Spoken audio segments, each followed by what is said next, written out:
Bonjour à tous, bienvenue sur François pour un nouveau débriefing. Nous recevons aujourd'hui deux maires de Haute-Savoie, Madame Sabrina Ancel, maire de Saint-Jean de Tholum, et Madame Charlotte Bottner, maire de Villy-le-Pelou. Bonjour Madame. Bonjour Madame. Bonjour, bonjour monsieur. Merci de nous accorder du temps pour parler de votre opposition au pass anciennement sanitaire, maintenant vaccinal, que vous avez exprimé, Madame, avec un de vos collègues élus lors d'une interview qui a été très regardée sur une radio locale, Thonon Alpes Radio, et qui a marqué les esprits parce que on a beaucoup vu dans cette crise des politiques, des élus nationaux, des parlementaires s'exprimer et peut-être moins les élus locaux. Donc, on va en parler. Et pour commencer, je voudrais savoir comment s'est cristallisée votre position sur ce sujet qui s'est manifesté notamment dans une tribune écrite en Figaro, dans le Figaro, avec beaucoup d'élus qui l'ont co-signé. À quel moment vous vous êtes dit ça, c'est une ligne rouge à laquelle on n'adhère plus?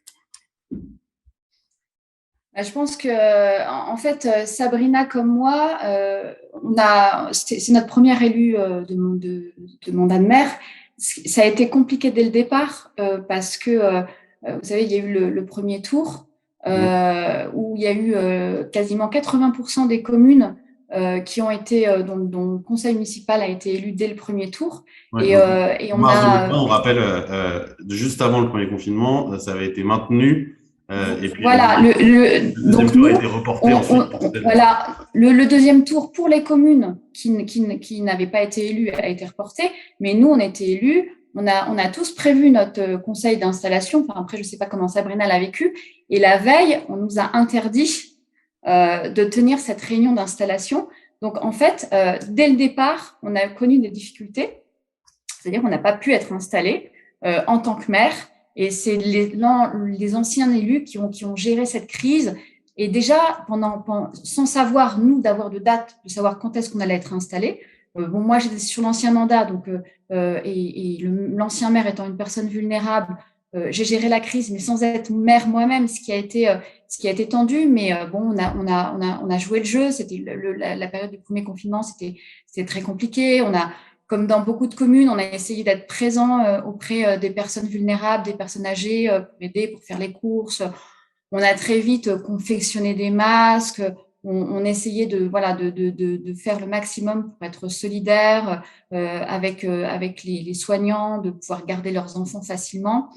On est sorti de ce confinement.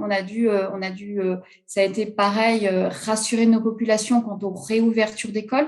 Parce que là, c'est vrai que c'est un point qui a été positif, c'est que les écoles ont toujours été ouvertes, donc quasiment.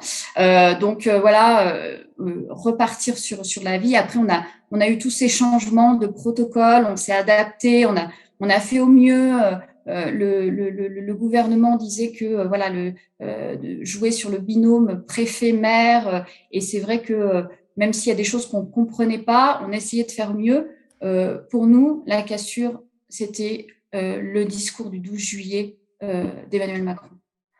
On l'a vécu, enfin moi je sais que personnellement, je l'ai vécu de façon très violente parce que je me suis dit, mais en fait, on fait un travail de dingue depuis plus d'un an pour que tout se passe bien. On joue le jeu pour être l'allié de l'État pour lutter contre cette pandémie. Et là, on reçoit en pleine figure un discours violent. Donc c'est vrai que on s'est dit, enfin voilà, on a été plusieurs. Moi, je sais que j'ai appelé le lendemain mon président de Comcom, Xavier Brand, qui fait partie, qui est maire de Vauvres-en-Born et qui est président de la communauté de communes du Pays de Cruzaille. Et puis, il y a eu cette manifestation qui s'est faite un peu de façon naturelle le 14 juillet. Et puis, on s'est dit, on ne peut pas ne pas y aller. Et voilà, on s'est appelé, je lui ai dit, moi, j'y vais. On avait le matin fait une cérémonie pour le 14 juillet. On avait notre écharpe dans la Porsche. On s'est dit, on la garde et puis on verra s'il y a d'autres élus, on la sort. Bon, voilà. Donc, on est allé à cette manifestation tous les deux avec nos écharpes dans la poche. qu'on n'a pas sorti parce qu'on n'a pas vu d'autres élus. Mais en fait, il y en avait d'autres. Après, on a appris voilà. Et donc, très vite, pour nous, c'est devenu un combat important. C'était juste pas possible d'accepter ce monde-là. Parce que très vite, on a vu les dégâts que ça causait, les clivages que ça causait dans nos communes, qu'on maintenait un peu à bout de bras depuis des mois. Donc ça a été des rencontres impromptues avec, entre autres, Pascal Bouvet, qui est maire adjoint de Fillinges. Et quand il m'a vu, il m'a dit mais je ne savais pas qu'il y avait d'autres élus qui pensaient comme moi. Et je lui ai dit écoute, on est au moins 3, donc je vais te présenter Xavier. Et puis après, on a rencontré Luc qui nous a présenté Sabrina. Et là, on s'est dit allez, on est 5, on fait quelque chose. Je ne sais pas ce qu'on peut faire parce que c'est vrai qu'il y avait une omerta, hein, on ne va pas vous mentir, dans les élus. Il y en a beaucoup qui étaient mal à l'aise avec ces politiques, mais il y avait une vraie omerta. C'est-à-dire que on suit la ligne, voilà. Donc, on a la chance, nous, en Haute-Savoie, d'avoir des sénateurs qui sont très investis, hein, Loïc Hervé, Sylviane Noël et Cyril Pelva, qui nous suit aussi. Donc, on a pris contact avec Loïc, avec Sylviane. On a dit, voilà, on veut faire quelque chose, mais on ne sait pas quoi. On a pensé à cette tribune que Antoine Valentin, maire de Saint-Joire, a écrit. Et puis, voilà, Loïc Hervé nous a permis de trouver le média. Et ensuite, on avait 10 jours pour trouver des signataires. Alors là, c'est pas facile parce que, vous voyez, vous passez des coups de fil sur un sujet à l'époque, il faut se remettre dans le contexte, hein, c'était très, très compliqué. Et on est allé chercher les élus un par un. On a eu beaucoup d'élus qui étaient réceptifs, mais voilà, signer, ils ont dit non, voilà. Mais en 10 jours, on avait quand même 120 signatures, ce qui est énorme sur un département, parce que nous, notre but, c'était justement de se dire, nous, c'est juste les élus de Haute-Savoie. Pour que ça ait de la force, il faut qu'on se concentre à répertorier tous les élus de Haute-Savoie qui dénoncent en fait les méfaits de ce pass sanitaire. Et voilà. Et le fait que ensuite cette tribune est sortie, ça a quand même créé un peu d'émoi. Ensuite, du coup, il y a beaucoup d'élus qui ont dit mais on n'était pas au courant, nous aussi on veut bien signer. Donc on a dit on continue le travail.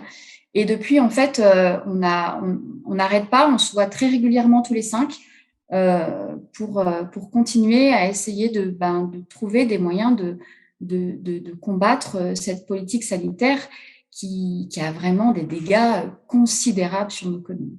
Considérables. Alors vous, Sabrina Ancel, vous avez aussi vécu cette omerta concrètement quand on est élu d'une commune d'environ 1000 habitants, on doit traiter avec le département, les communautés de communes, et, le préfet, beaucoup d'acteurs plus gros. Et ça vous a attiré des ennuis dans vos relations institutionnelles ou politiques, ou même avec vos administrés qui auraient pu certains mal réagir? Ça génère forcément, en tout cas, des incompréhensions ou des silences un peu, des fois, gênants. Moi, personnellement, j'ai pas eu de problème. J'espère que j'en aurai pas, mais quand on se lance dans certains combats, on sait que ça peut arriver. Mais moi, je suis arrivée, donc premier mandat, j'avais pas été élue. J'ai été élue maire, donc contrairement à Charlotte, moi, j'ai eu les 2 tours dans ma commune parce qu'on n'a pas été élu au premier tour. Donc, ces 15 semaines entre les 2 tours, ça a été très, très compliqué aussi parce qu'on s'est retrouvé avec une campagne, du coup, qui a duré beaucoup plus longtemps. Parce qu'il ne faut pas se mentir, dans les petits villages, même si on dit normalement, la veille du premier tour, la campagne est terminée, quand il y a 15 semaines entre les 2 tours, ça continue à travailler. Hein, donc voilà, on a été élu donc début juillet, on s'est mis en place début juillet. Et puis moi, jeune élue, donc j'avais déjà beaucoup de choses à apprendre. Il y avait ce Covid par-dessus qu'on a dû gérer, qu'on a dû essayer de prendre en main au mieux. Et puis, rapidement, j'ai eu des administrés qui sont venus me voir en me disant dis donc, t'es maire, il faut faire quelque chose, t'as vu la situation, ça va pas, ça marche pas, l'école, c'est n'importe quoi, qu'est-ce qu'on fait à nos enfants, etc. Ma réaction au début, ça a été de dire écoutez, moi, j'ai cette représentation de la population, mais aussi la représentation de l'État sur les épaules. Donc, je ne peux pas prendre position. Je dois vous représenter, vous, je dois représenter l'État. Vous n'êtes pas d'accord avec l'État, oui, mais à quel moment, moi, je peux me positionner? C'est pas mon rôle. J'ai mes convictions personnelles, mais ça n'a rien à faire à la mairie. Au début, j'ai commencé à fonctionner comme ça, effectivement, jusqu'au mois de juillet aussi, où là, je me suis dit non, c'est vraiment trop.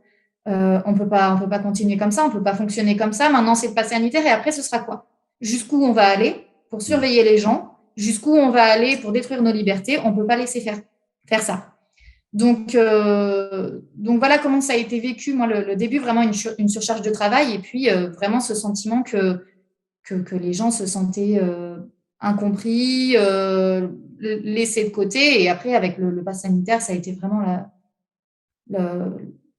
la catastrophe parce que là, les gens se sont sentis même carrément, finalement, mis de côté, un sentiment vraiment de discrimination dans un pays qui est quand même considéré comme le pays des droits de l'homme.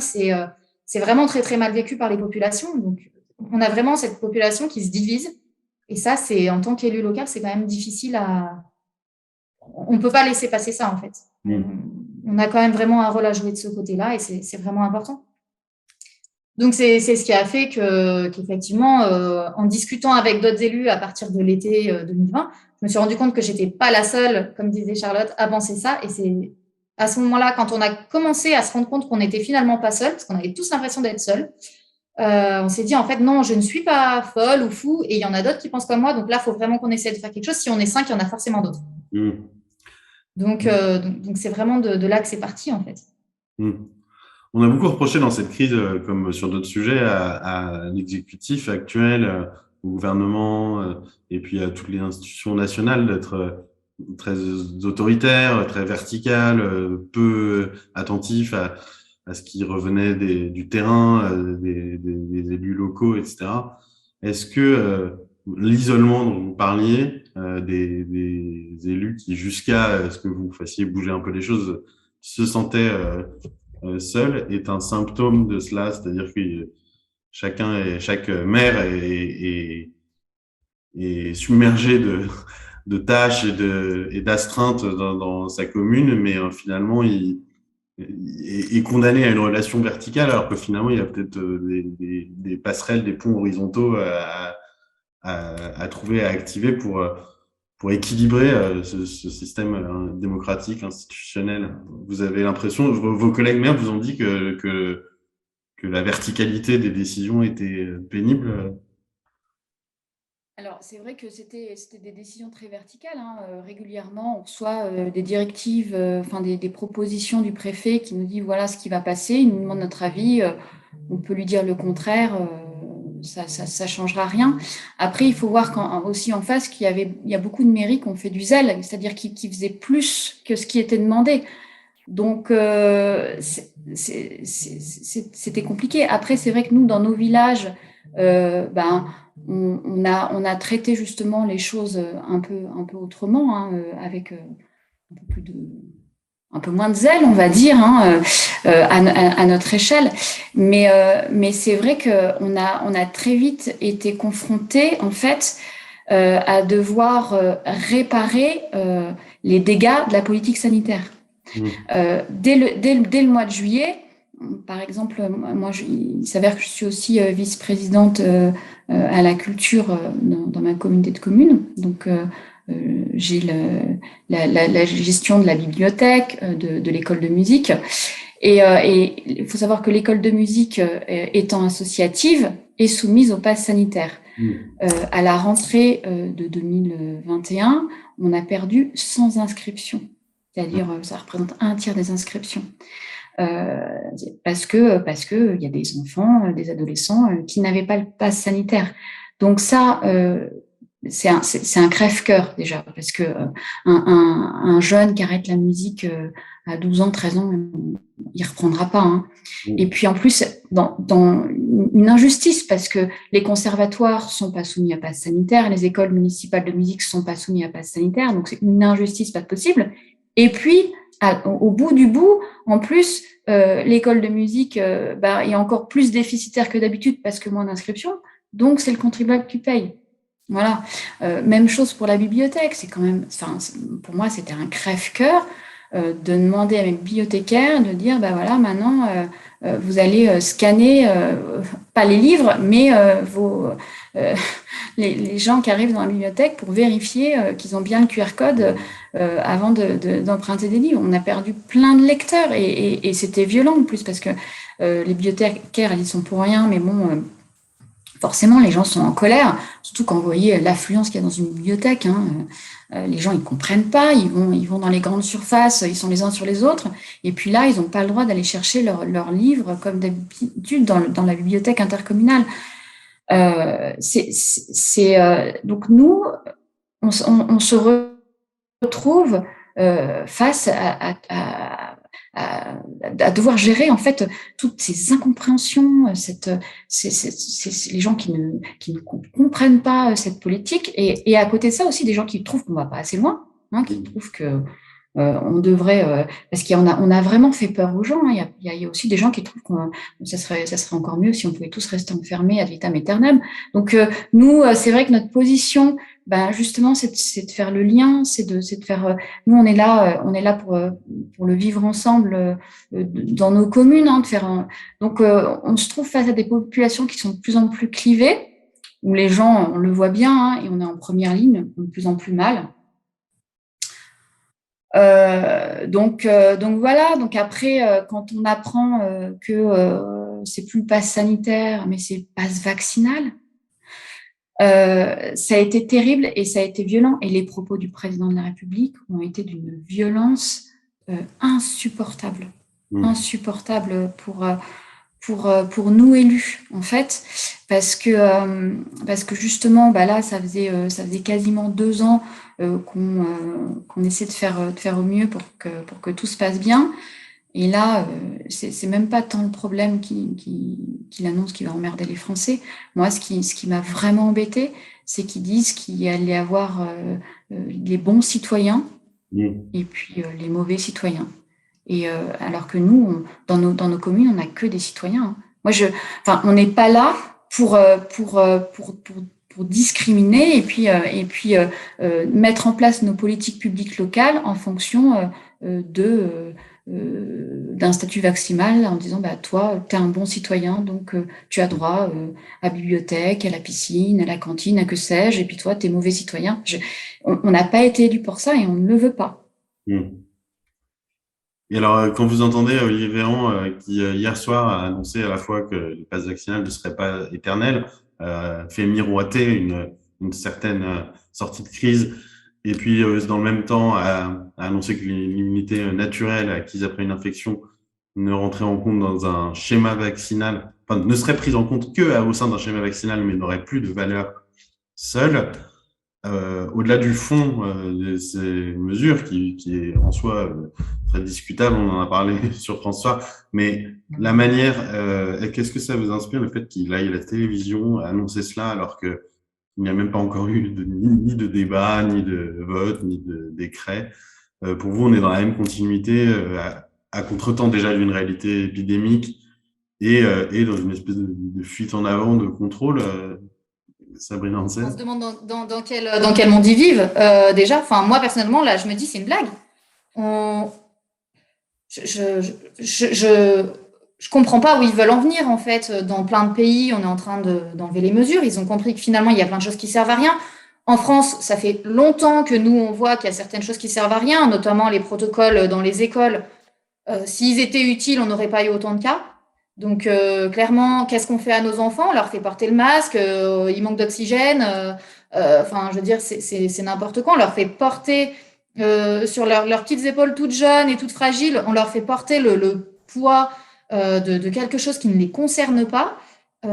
Et on leur apprend à détester l'école parce que, franchement, déjà, pour beaucoup d'enfants, l'école, c'est pas drôle. Mais quand en plus, il faut porter le masque et être séparé de ses copains, qu'à la cantine, on n'a pas le droit de manger avec les copains, que tout ça, c'est quand même... Je sais pas, mais ça devient vraiment compliqué. Donc, déjà, c'est des protocoles qui sont lourds et qui, en plus, sont inutiles puisque, moi, dans mon école, je sais qu'on a eu énormément de cas.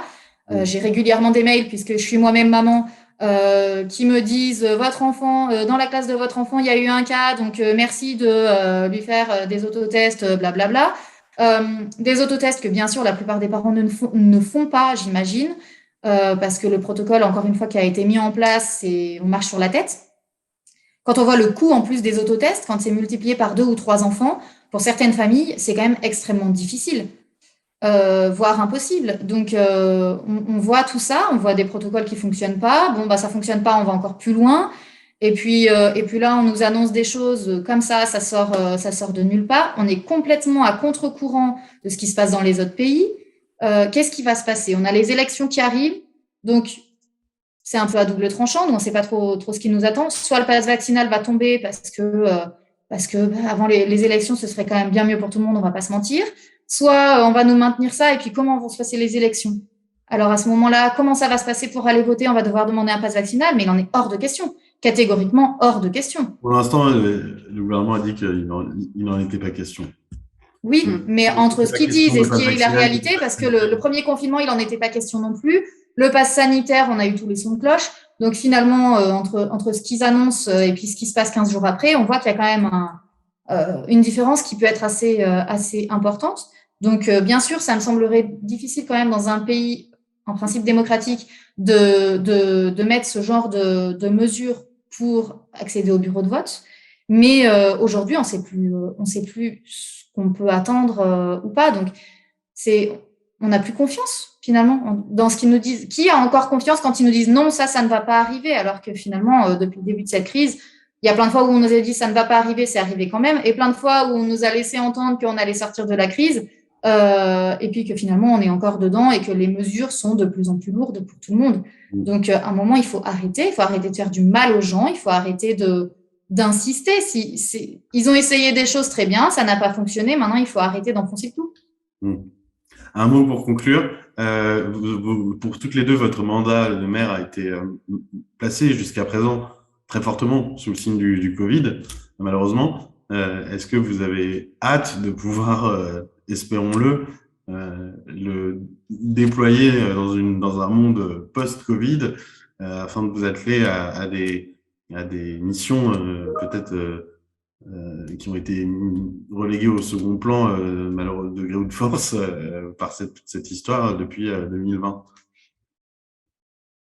Alors, moi, je sais que dans ma commune, moi, j'ai eu à cœur dès le départ de faire en sorte qu'on fasse le maximum pour mener les projets qu'on voulait mener, malgré tous les bâtons qu'on nous a mis dans les roues. Hein. Donc, et moi, j'ai la chance en plus d'avoir une super équipe municipale. On avance quand même sur plein de projets. Donc, évidemment qu'on rêve tous du monde après Covid, où on pourra aller encore plus vite parce qu'il y a vraiment des beaux projets à mener sur nos territoires. Après, on va pas vous mentir, on va rester vigilant parce que quand bien même, voilà, on a eu cette annonce un peu hier soir. Comme toujours on apprend par voie de presse. Voilà, il y a des lois qui se votent au Parlement, puis après conférence de presse. Bon, je ne ferai pas de commentaires, sachant qu'en plus, nous, on habite quand même à 25 km de la Suisse, où en Suisse, ils vont tout lever au 16 février.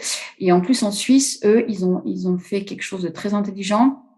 C'est qu'ils prenaient en compte l'immunité naturelle, c'est-à-dire qu'à partir du moment où vous étiez positif au Covid, vous aviez un pass pour 1 an, et qu'ensuite, vous pouviez faire marcher votre sérologie, c'est-à-dire que faites une prise de sang, et puis tant que vous avez une sérologie avec des anticorps, tous les 3 mois, vous avez un pass.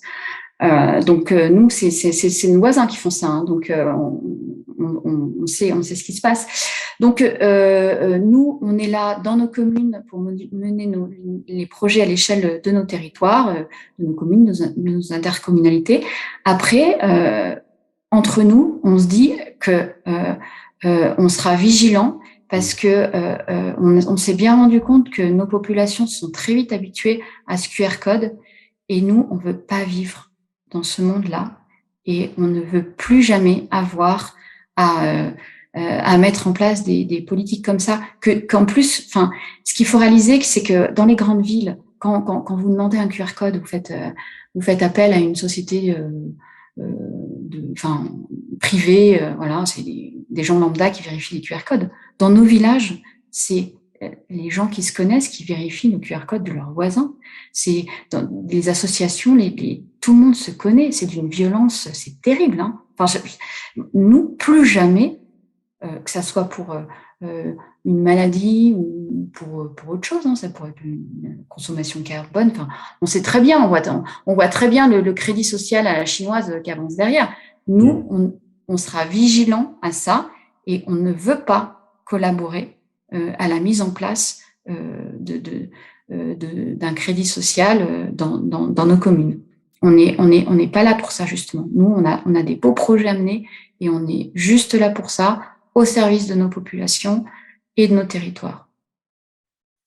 Eh bien, merci beaucoup Charlotte Bottner, maire de Villers-le-Peloux, je le rappelle, et merci beaucoup Sabrina Ancel, maire de Saint-Jean-de-Tholome, de nous avoir partagé depuis la Haute-Savoie, qui est donc riche en esprit de résistance, nourri par l'histoire, de nous avoir partagé ces nouvelles du front local qui sont précieuses pour nos lecteurs qui s'intéressent à la façon dont les élus les représentent et vivent cette coercition sanitaire, et puis peut-être pour susciter des vocations chez d'autres élus qui jusqu'ici se sentiraient justement isolés comme vous avez pu l'être et se rendre compte par vos propos qui ne le sont pas tant que ça. Merci beaucoup. Merci à vous de nous avoir reçus, et puis le dernier message qu'on veut faire passer, c'est vraiment de persévérer dans cette voie-là, parce que comme on le dit régulièrement, les combats pour les libertés sont jamais perdants, et il faut vraiment continuer à être vigilant, et pas que pour les élus mais aussi pour la population. Message reçu. Merci, et merci à tous d'avoir suivi cet entretien. Au revoir.